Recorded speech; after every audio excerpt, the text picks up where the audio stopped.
Lorsque Paul Biya lui-même dit en 2022, à l'occasion de la visite d'Emmanuel Macron au Cameroun, que le moment venu, il se prononcera s'il doit aller au village ou pas. Si on demande à M. Samuel Mott, est-ce que Paul Biya s'est donc déjà finalement prononcé, il ne vous dira absolument rien.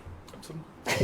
Mais il dit qu'il est candidat. Elle s'est déjà prononcée. On me posera la question tout à l'heure. Non, je vais répondre. Vous n'êtes pas journaliste, il j'attends la question mais il ne s'est pas encore prononcé. Et je crois que c'est sur cette déclaration que se base M. René Emmanuel Sadi, qui est prudent dans la communication, il est moins émotif et dit nous sommes dans du 50-50, même si à l'intérieur il est convaincu que Paul Biya sera candidat, mais il laisse quand même des garde-fous parce que l'article 27 qui est évoqué par M. Jacques Famondongo ne fait pas de Paul Biya le prisonnier du RDPC. Paul Biya est d'abord une personne qui jouit de son libre arbitre, de toute sa liberté, qui peut également connaître des moments de faiblesse. Dire que Paul Biya est déjà candidat d'office, pourtant il ne vous a pas encore dit qu'il sera candidat, je crois que c'est un terrible risque. Si Paul Biya maintenant décide, il se lève un beau matin, il peut avoir, c'est pas nous tous, nous avons des humeurs, il peut se lever un bon matin et vous dire moi je ne suis plus dans l'affaire. On fait comment? C'est M. Jacques Famondongo qui sera totalement ridicule. Et M. René Sadi gagnerait en hauteur et en responsabilité dans sa communication. Donc je crois que la communication de M. René Sadi est assez responsable, même si on sait que Paul Biya sera candidat, comme lui-même il avait dit officiellement qu'il va se prononcer, attendons qu'il se prononce et on saura donc s'il est candidat ou pas. Et ce qui est encore plus curieux, c'est que monsieur l'honorable Mott veut balayer d'un revers de la main des choses assez graves qui ont été publiées ou alors mise à l'attention de l'opinion par l'édition de jeudi de la Nouvelle Expression. Vous voulez que je vous reprenne quelques propos pour nous dire qu'effectivement, on est toujours dans la logique de la convivialité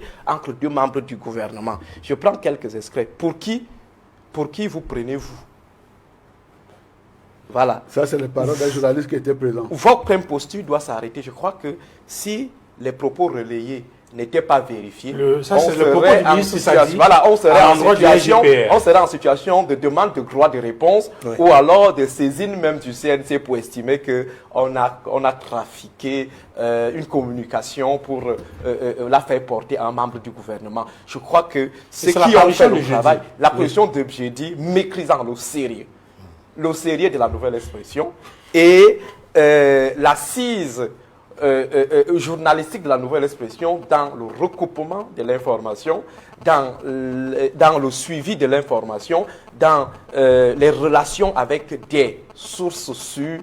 Je crois que M. Séverin Tchonko ne peut pas prendre le risque de laisser publier un tel papier.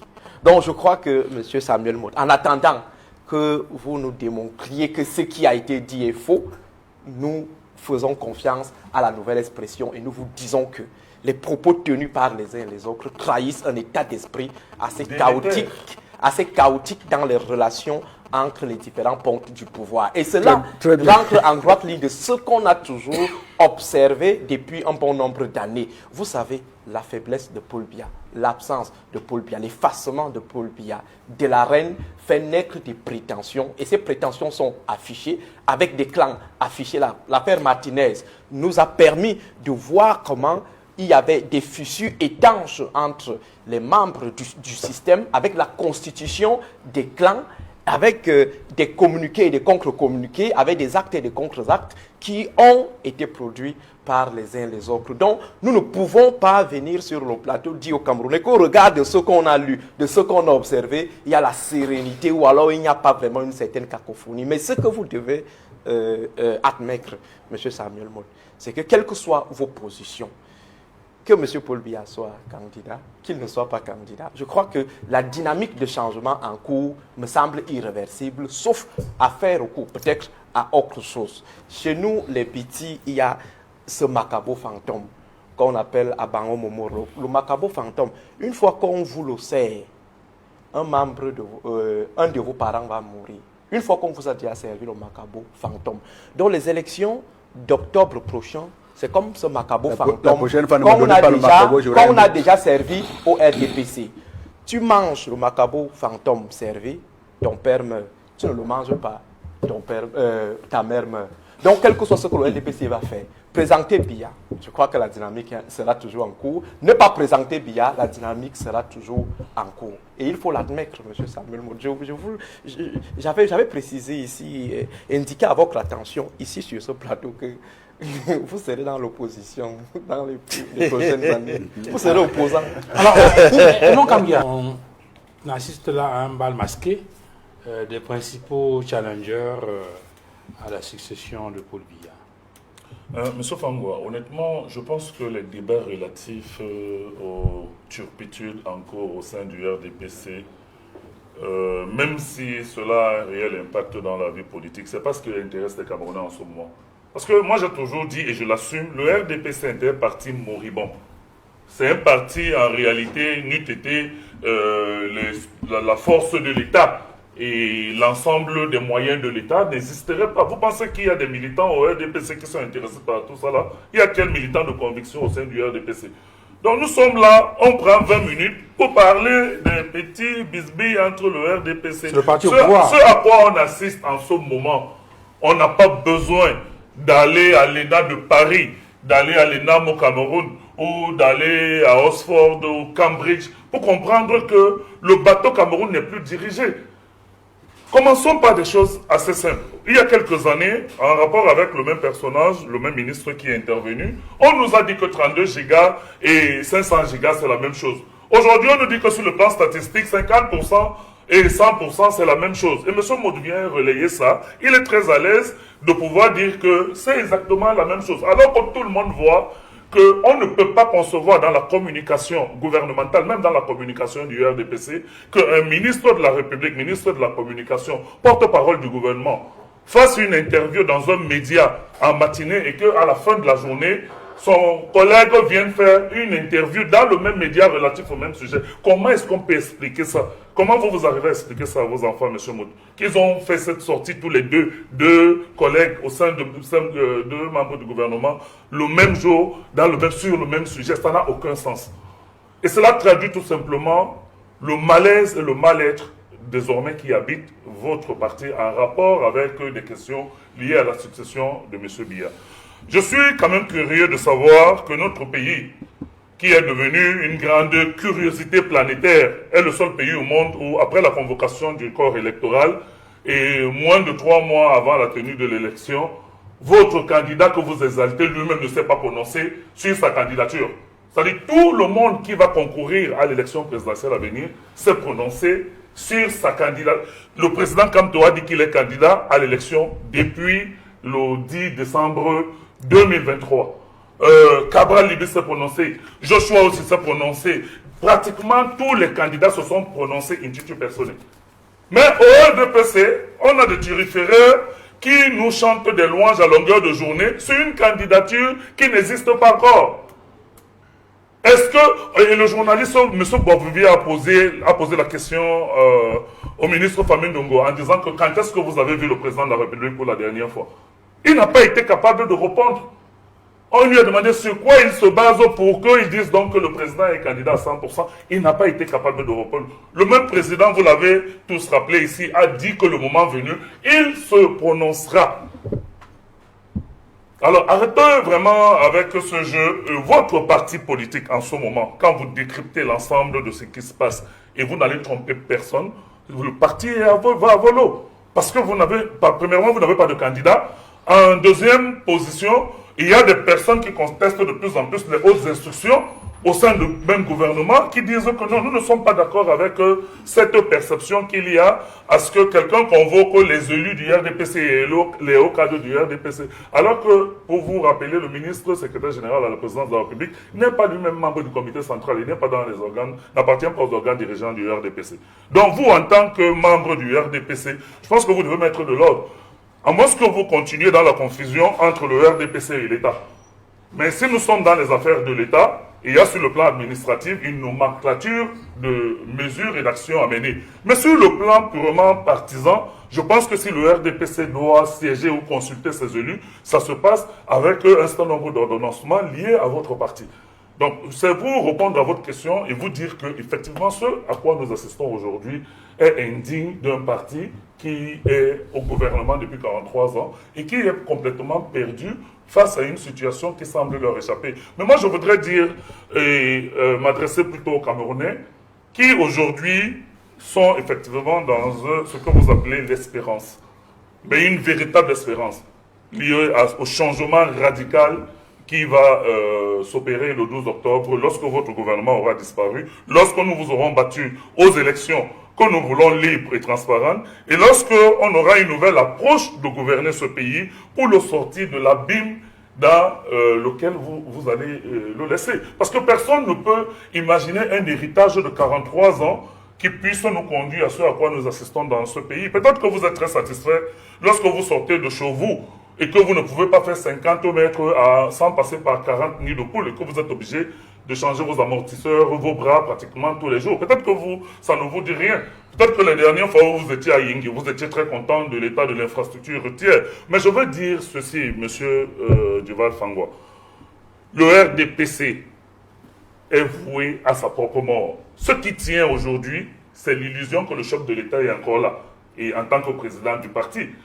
Je vous mets au défi qu'on se retrouve, et Aristide disait tout à l'heure que l'honorable Maud, c'est les futurs opposants.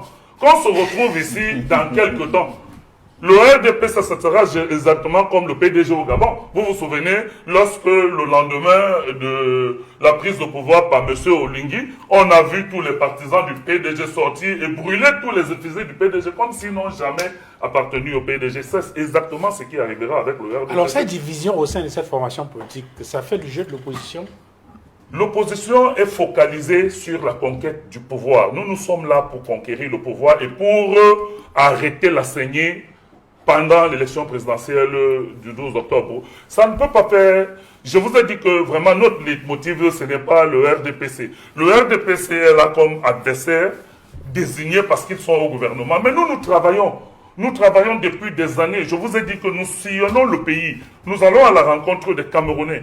Le président venait récemment de proposer son pacte pour le Grand Nord.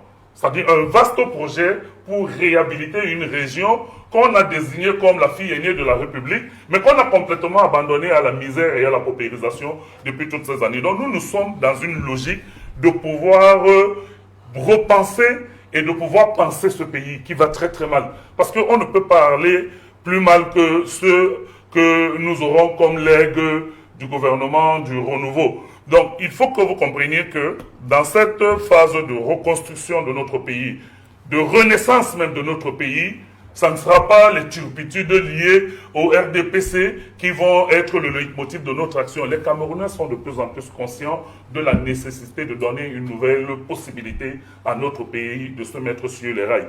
Et quand nous regardons l'engouement sans précédent de ces concitoyens pour pouvoir s'inscrire sur les listes électorales, croyez-moi, ce n'est pas des Camerounais qui ont envie d'aller voter le RDPC demain ou le président Biya demain.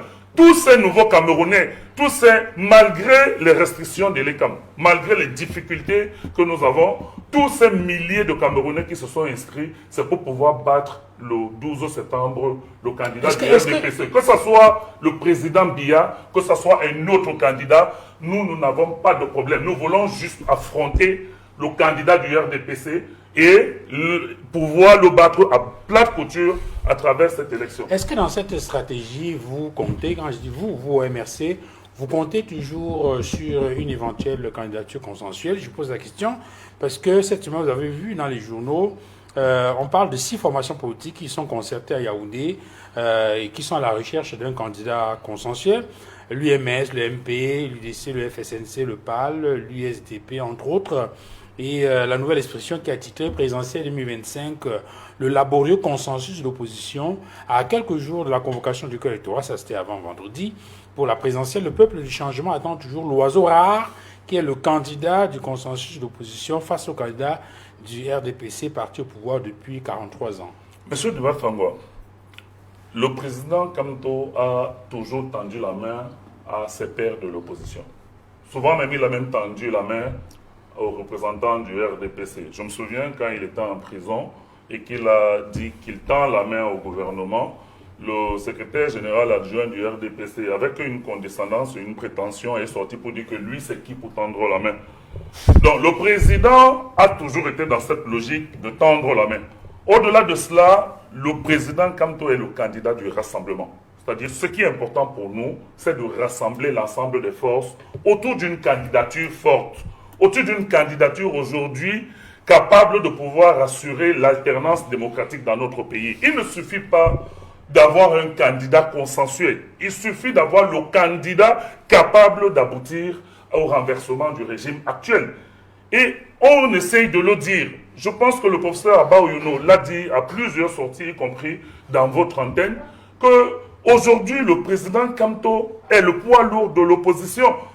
C'est-à-dire sa capacité à mobiliser, sa capacité à proposer des idées pour pouvoir redresser notre pays, sa capacité à pouvoir toucher l'ensemble des préoccupations de nos concitoyens et sa capacité à pouvoir rassembler le maximum de Camerounais autour de sa candidature font de lui le candidat idéal pour pouvoir renverser le régime. Mais je vais répondre à votre question. Vous savez, on essaye de nous vendre l'illusion du candidat consensuel de l'opposition. Ça n'existe pas un candidat consensuel de l'opposition. Ça n'existe nulle part. Regardons un exemple que nous citons tout le temps, le PASTEF. M. Sonko et M. Diomaye Faye étaient en prison lorsque tous les autres partis de l'opposition se déployaient déjà par rapport à l'élection présidentielle. Ils sont sortis le temps de poser leur candidature parce qu'ils avaient une organisation et une structuration politique. Ils ont gagné l'élection présidentielle. Vous avez vu il y a quelques années en République démocratique du Congo, le candidat du pouvoir avait en face de lui deux candidats de l'opposition qui avaient tenté d'avoir eu un consensus en Suisse, consensus qui a volé en éclats, c'est-à-dire Martin Fayulu et le président actuel Tshisekedi. Les deux candidats se sont présentés face au candidat du pouvoir et les deux sont venus en tête au candidat du pouvoir et arrivés en troisième position. C'est pour vous dire tout simplement que la dynamique dans laquelle nous sommes et la dynamique autour de l'élection présidentielle, c'est la dynamique autour d'un homme et le peuple camerounais et la capacité que le peuple a à investir une confiance autour de la personnalité, de son projet et de la perception qu'ils ont par rapport à ce dirigeant politique. Donc, le président reste dans cette dynamique. Les partis politiques de l'opposition qui sont dans la dynamique consensuelle ou dans la dynamique de pouvoir rassembler et fédérer le maximum de force autour d'un candidat fiable et crédible, je pense que nous ne pouvons pas ne pas observer ça avec attention. Mais nous voulons dire qu'on a vu des expériences de 2004. On a vu comment, en 2004, on a même proposé des membres du gouvernement comme des éventuels candidats de l'opposition. À l'époque, c'était à Kamefoumou, je crois. Oui, qu'on est venu présenter comme le candidat de l'opposition. On a vu qu'après ce consensus qui avait désigné, paix à son nom, M. Adamou Ndamdoya, à la sortie même de la réunion, M. Frondi s'est rétracté et s'est présenté aussi pour son propre chef. Donc je veux dire que autant nous pouvons être pour la fédération des énergies, autant nous ne voulons pas qu'après avoir fait tout ce travail qui est en passe d'aboutir à un résultat que les Camerounais attendent, que les gens viennent faire des regroupements avec des conditions et avec des conditionnalités qui ne permettent pas de pouvoir avancer vers l'objectif. Donc oui, le MRC est attentif à tout ce qui pourra être un plus pour que nous ayons le candidat le plus fort pour aller à cette élection. Nous pensons que c'est le président national du MRC qui incarne cette candidature aujourd'hui, c'est-à-dire le président Kamto, et qu'il faudra que nos pairs dans l'opposition soient suffisamment lucides pour que nous ne puissions pas louper l'objectif du 12 octobre 2025. Alors, Samuel Motte, en l'absence d'un candidat consensuel de l'opposition, ça arrange les choses du RDPC? Nous n'avons pas besoin d'arrangement de quoi que ce soit. Nous sommes dans un système dans lequel nous pensons qu'il y a également une certaine dynamique institutionnelle qui existe. L'élection à un tour a ceci de particulier qu'il force les gens à former les grands blocs dès le premier tour. Contrairement à une élection au second tour où on pense qu'effectivement chacun peut faire une propagande, une campagne de témoignage dès le premier tour et penser à ce moment-là que lorsqu'il y a un deuxième tour, que le bloc se reforme.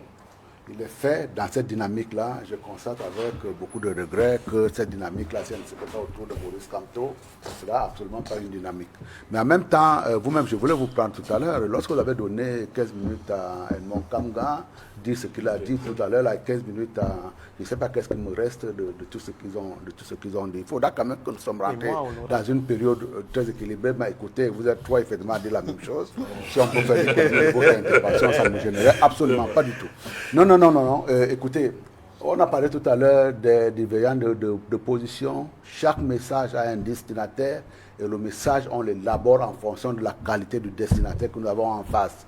Ce que vous percevez comme étant des divergences, des distorsions, des imbroglios, des déchirures, en réalité, si c'est un motif de fonder une espérance de renversement, de dynamique de renversement du pouvoir ou alors de dynamique de changement, en fait, ça me paraîtra ça s'avérera assez rapidement comme étant des espérances vaines et je crois qu'il ne faudra pas insister là-dessus. En ce qui concerne la candidature du président de la République, mais là également, suivant à travers le monde, les présidents sortants ont toujours eu, à travers les élections que j'ai suivies jusque-là, des réflexes qui les sont propres. Je vous rappelle, Mitterrand, à la fin de son premier mandat, on le presse de partout pour qu'il déclare sa candidature. Et au détour, il résiste à la déclarer, même si en lui, il est déterminé à être candidat pour sa réélection. Et au détour, quelques temps après le temps imparti qui était donné au candidat, au détour d'une balade en province, il suggère à un de ses partisans, posez-moi devant les caméras, si je suis candidat, à ce moment-là, je répondrai. Donc, la personne sera libre de savoir quand il l'annonce. Quant à dire que René Sadi, c'était une hésitation, non. Je vous ai rappelé que c'était une forme de dire je ne suis pas M. Babouye, même si on lui a reconnu un très grand talent d'intervieweur, je ne suis pas obligé de vous répondre. Laissons la primauté de cette réponse-là à la personne qui sera candidat, mais il ne s'agit pas d'une forme d'hésitation de sa part. De la même façon que lorsque le ministre Famen Dogo intervient, c'est parce que, effectivement, si l'autre message de René Sadi était orienté vers un des destinataires qui avait une certaine capacité de réflexion, on s'est rendu très vite qu'à la base, il faut lui donner une certaine forme d'assurance. Et l'assurance qui a été apportée n'est absolument pas en contradiction avec ce qui avait été initialement dit. Pour le reste, on n'a pas besoin. Nous préparons sereinement cette élection-là, avec un candidat qui existe et que nous connaissons, qui est le président Paul Biya. Et il en sera ainsi. Mais attendons, on voit dans 9 jours, quand les candidatures seront déposées, on verra si on aura en face de nous une candidature différente. Après maintenant, chacun de nous aura le temps de déployer. J'ai entendu tout à l'heure qu'il y a un très grand programme qui changera tout le Grand Nord. On le verra très bien à l'analyse. Qu'est-ce qu'il contient? Qu'est-ce qui a été fait jusque-là et qu'est-ce qui n'aurait pas été fait alors qu'il y avait un certain nombre de ressources qui avaient été dégagées. Mais encore une dernière fois, lorsque j'entends un certain nombre de personnes hurler sur leur capacité à transformer le Cameroun, vous savez, c'est un sacré avantage dans la vie que de n'avoir jamais rien fait. Mais il ne faut pas en abuser. Les gens qui sont, le gouvernement actuel, il est à pied d'œuvre, ils travaillent. Et dans tous les secteurs de la vie sociale, nous avons progressé. Après, maintenant, dans le cadre... Mais justement, il peut se permettre de rire. Et je voudrais encore rappeler cette phrase-là. C'est un sacré avantage dans la vie que de n'avoir jamais rien fait. Parce que quand on n'a jamais rien fait, on a toute la langue qui est pendue à critiquer. Effectivement, vous n'avez rien fait, vous ne pourrez jamais être critiqué sur rien du tout. N'avoir rien fait, ça n'a pas été au gouvernement, ou n'avoir rien fait parce qu'on n'a rien fait. Mais, vous avez dit mais même dans votre parcours personnel, nous sommes interrogatifs. Même dans vos parcours personnels, vous qui hurlez aujourd'hui de ce que vous allez changer le Cameroun demain ou après-demain. Qu'est-ce que vous reprochez dans notre parcours et je vous ai en face, monsieur. Oui, parce qu'on serait en face, on se connaît un peu. Voilà, je vous ai en face, donc un peu de calme. Et donc, pour cette raison, nous attendons. Qu'est-ce que vous reprochez à nos parcours personnels? Le moment de la campagne viendra et on mettra ça sur la table. Parce qu'en réalité, cette idée-là qui consiste à dire que de toutes les façons en face de nous, il n'y a que des branleurs, vous n'avez pas fait la preuve vous-même en disant que vous avez été plus dynamique que telle ou telle autre personne, y compris dans votre parcours personnel. Dans le cadre d'une campagne, on verra très bien si c'est un élément de campagne qui sera retenu. De la même façon, j'entends également les problèmes sur des corruptions ou alors d'absence d'intégrité. Y compris dans votre parcours personnel, vous n'avez pas apporté la preuve de ce que vous avez été plus intègre que telle une autre personne. On discutera programme contre programme. Et dans le cadre des options des politiques publiques qui sont les nôtres, effectivement, nous avons matière à défendre. Dans tous les secteurs de la vie publique, nous avons progressé. Après, maintenant, il y a des gens qui peuvent se rêver d'être à New York. Je vous apporte une information. Il y a quelqu'un qui, tout à l'heure, qui m'a parlé de nid de poule. 10 ans de travaux qui est demandé aujourd'hui en Grande-Bretagne pour savoir s'ils peuvent revenir, venir à bout de ces nids de poules qui se forment dans les sentiers. Et donc, ce n'est pas une invention camerounaise. Nous sommes dans une dynamique de développement qui donne ses fruits. Et ces fruits-là, ils sont connus. Nous les mettons sur la table. Le pays va bien, selon vous. Il va bien. Le pays va très bien. Par rapport à notre niveau de développement. D'entendre ce genre de choses. Et c'est ça qui fait en sorte que vous plongez chaque fois davantage. Son nombrilisme est de très mauvaise valeur, M. Mout. Attendez qu'il finisse. Vous dites que le pays va bien. Vous êtes par rapport à notre niveau de développement, M. Massoma, le pays va bien. Et nous continuons à travailler pour qu'il aille davantage mieux. Et nous avons des résultats à la matière. Le moment venu, on les mettra sur la table. Il ne s'agit pas de rentrer dans un plateau de télévision, de hurler sa rage. Nous travaillons, nous avons, avec une certaine sérénité, nous abordons les problèmes de la vie quotidienne des Camerounais. Et Camerounais vous écoutent. Et ce sont ces Camerounais qui nous ont souvent élus. J'entends là-dedans, effectivement, qu'il y aurait, je ne sais pas moi, un messie qui viendrait de quelque part. Votre logique messianique, en fait, il ne me convient pas. Okay. On verra à l'analyse le 12 octobre. Vous n'allez pas me retirer la parole dans ces conditions-là. Oui, merci. Nous verrons si votre logique messianique aura fait ses preuves le 12 octobre prochain. Mais en ce qui nous concerne, nous sommes à côté des citoyens camerounais. Vous avez détruit ce pays, il faut l'assumer. Vous avez détruit le pays, M. Moté, il faut l'assumer. Très bien. Aristide Monod, je reviens sur la question de départ qui porte sur la capacité de l'opposition. Au mieux, la question est celle de savoir est-ce qu'il faut absolument que l'opposition se mette ensemble pour dégager un candidat consensuel afin d'avoir toutes ses chances pour avoir le pouvoir en octobre 2025. Je voudrais rappeler un certain nombre d'éléments qui peut-être pourront vous suggérer une analyse beaucoup plus on va dire argumentée. Dans l'élection du 11 octobre 1992, le nombre d'inscrits c'était 4 millions. Le nombre de votants c'était 3 millions. Le candidat Paul Biya avait obtenu 1 185 000 voix. Alors que le candidat John Fundi avait obtenu 1 166 000 voix. Soit 39% contre 35%.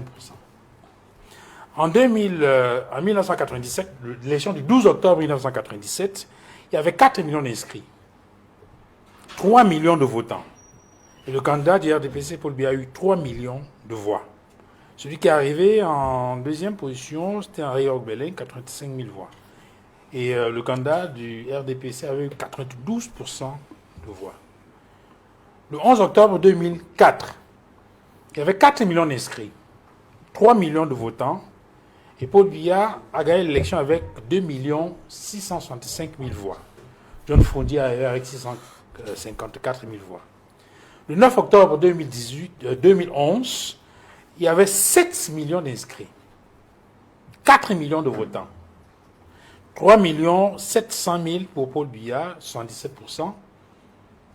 Et à la dernière élection, en 2018, je vais essayer de retrouver les chiffres. Il y avait élection 2018. Oui, 2 millions. 2018, inscrits 6 667 000, votants 3 millions et demi, candidat du RDPC 2 millions et demi. Alors quand je donne tous ces chiffres-là, quelle est la première chose qui vient à l'esprit? Bon, en fait, on ne peut utiliser ces chiffres que s'ils sont crédibles, ou alors que s'ils représentent vraiment la réalité des voix exprimées dans les urnes. Oui. C'est pourquoi je m'abstiendrai de les exploiter pour essayer. Ce sont des chiffres officiels. Oui. Voilà. Ce sont des chiffres oui, effectivement, parce que je sais là où vous voulez mener l'analyse, à dire qu'il y a émiettement des voix et que s'il y a consolidation autour des coalitions, forcément, on fera un chiffre qui va concurrencer le chiffre de l'ordre dominant. Mais l'analyse qu'on peut faire, c'est on peut aussi regarder les chiffres du candidat du RDPC qui a été vainqueur de toutes ces élections. Et on remarquera que après le flop entre griffes de 92, il a eu 1 million.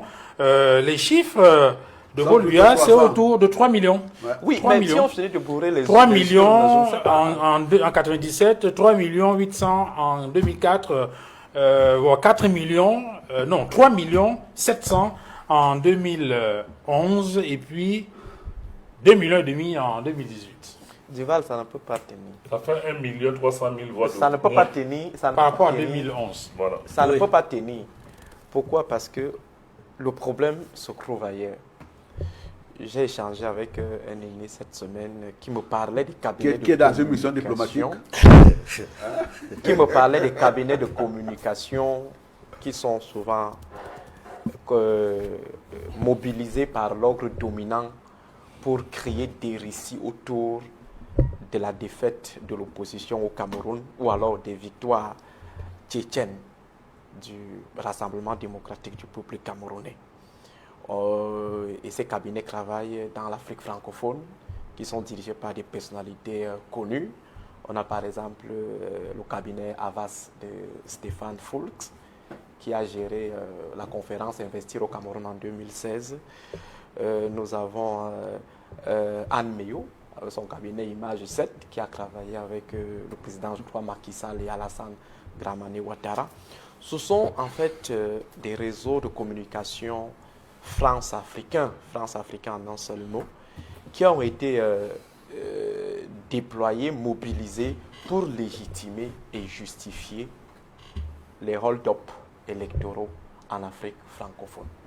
Le problème en Afrique, ou au Cameroun en particulier, ce n'est pas une question de coalition ou de non-coalition des opposants. Le régional Massouma l'a dit tout à l'heure, dans aucun pays au monde, on a assisté à une situation de candidature unique de l'opposition. Même dans des pays qui sont d'apparence bipartiste, dont à deux partis, il n'y a jamais eu de candidature unique de l'opposition. Mais là-bas, il y a des alternances. Il y a des alternances aux États-Unis, il y a des alternances en Angleterre, sans toutefois qu'on ait des candidatures uniques. Donc, c'est un récit, c'est un construit qu'on veut implanter dans le subconscient des Camerounais et de la communauté internationale pour justifier les hold-up électoraux. Le problème se trouve, le problème se trouve à quel niveau? Le problème se trouve au niveau de la transparence des élections. Rendez le pouvoir au peuple. Permettez au peuple de jouir de ses voix exprimées dans les urnes et vous saurez donc s'il y a nécessité de coaliser ou pas. Et en parlant de coalition, on a évoqué certaines ici. Je prendrai la dernière. Imaginons un seul instant si ceux qui sont sérieux dans l'opposition, comme le professeur Maurice Kamto avait crampé leurs pieds dans cette histoire, je prendrai l'ATP de notre ami Olivier Billet. L'ATP n'a même pas connu une espérance de vie de 5 mois. Après, on a commencé à connaître des défections. Akere Mouna a annoncé sa candidature. Cabral Libé a annoncé sa candidature. Joshua aussi, qui avait été annoncé dans cette coalition, avait également annoncé sa candidature. Imaginons un seul instant, si Kamto était parti dans cette histoire, je suis sûr qu'il serait présenté aujourd'hui comme la principale cause du démantèlement de cette coalition et il aurait perdu comme ça en crédibilité avec l'appui de la communication des communicants du Lion qui allaient estimer que c'est un échoueur à vie. Donc il faut dire que nous sommes dans une situation où on veut créer tout un fétichisme autour de la candidature unique. Ce dont on a besoin aujourd'hui, c'est que nous avons, crois-moi, que l'ECAM et le Conseil constitutionnel et le régime de Yaoundé permettent aux Camerounais qui jouissent de tous leurs droits, qui remplissent toutes les formalités d'être candidats. Deuxième chose, permettre à ces candidats de se déployer dans l'ensemble du territoire national sans obstruction, sans acte d'agression ou de répression. Après qu'on permette aux Camerounais d'aller dans les urnes, de s'exprimer, qu'on permette aux observateurs de travailler librement et qu'à la fin, les organes en charge d'organiser et d'arbitrer organisent objectivement et arbitrent objectivement. Alors, si après avoir respecté cela, on se rend toujours compte que le RDP s'obtient les scores tchétchènes, ça c'est au moment qu'on va donc penser à quelque chose qui n'a jamais existé, à savoir la candidature unique de l'opposition. Imaginons un seul instant qu'on accepte peut-être la logique du tirage au sort et que le tirage au sort tombe sur Jean de Dieu Momo. je ne sais pas si on va s'en sortir. Ou alors sur Jean-Jacques Kindi. Le tirage au sort pour choisir le candidat consensuel de l'opposition, ça tombe sur Momo ou ça tombe sur Jean-Jacques Kindi, qui quitte d'abord son parti pour aller d'abord squatter au RDPC et il revient un autre jour organiser un congrès, il place une personne, il revient encore un autre jour. Imaginons un instant. Donc, je crois que nous ne devons pas être dupes.